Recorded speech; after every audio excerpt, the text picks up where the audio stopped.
IPL 2026ರ ರೋಚಕ ಮುಖಾಮುಖಿಯಲ್ಲಿ royal Challengers Bengaluru ತಂಡದಲ್ಲಿ ವಿರಾಟ್ ಕೊಹ್ಲಿ ಮತ್ತೊಮ್ಮೆ ಅದ್ಭುತ ಶೋಭೆ ತೋರಿಸಿದ್ದಾರೆ. ಕೋಲ್ಕತಾ ನೈಟ್ ರೈಡರ್ಸ್ ವಿರುದ್ಧ ದಾಖಲೆಯ ಶತಕ ಬಾರಿಸಿದ ಕೊಹ್ಲಿ ತಂಡವನ್ನು ಪ್ರಮುಖ ಗೆಲುವಿನತ್ತ ದೂಡಿದರು. ಈ ಜಯದಿಂದ ಆರ್ಸಿಬಿ ಪಾಯಿಂಟ್ ಟೇಬಲ್ನಲ್ಲಿ ಮತ್ತೆ ಅಗ್ರಸ್ಥಾನವನ್ನು ಮರಳಿ ಪಡೆದಿದೆ. ಕೇಂದ್ರ ಸರ್ಕಾರ ಈಗಾಗಲೇ 1.5 ಲಕ್ಷ ಕೋಟಿ ರೂಪಾಯಿ ನಷ್ಟದಲ್ಲಿದೆ.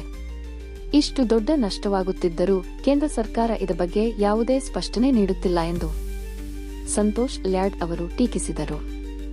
ಕೇಂದ್ರದ ಆರ್ಥಿಕ ನಿರ್ವಹಣೆಯ ಬಗ್ಗೆ ಪ್ರಶ್ನಿಸಬೇಕಾದ ಸಂದರ್ಭದಲ್ಲೂ ಮೌನವನ್ನು ಕಾಪಾಡಿಕೊಂಡಿದೆ ಎಂದು ಅವರು ಕೇಂದ್ರ ಸರ್ಕಾರದ ಮೇಲೆ ಟಾಂಗ್ ಕೊಟ್ಟರು.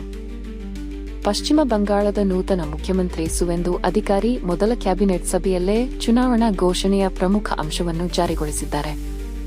ಬಾಂಗ್ಲಾದೇಶ ಗಡಿಯುದ್ದಕ್ಕೂ ಉಳಿದಿರುವ ತಂತಿಬೇಲಿ ಕಾರ್ಯವನ್ನು ವೇಗಗೊಳಿಸಲು ರಾಜ್ಯ ಸರ್ಕಾರ ಮಹತ್ವದ ನಿರ್ಧಾರ ತೆಗೆದುಕೊಂಡಿದೆ.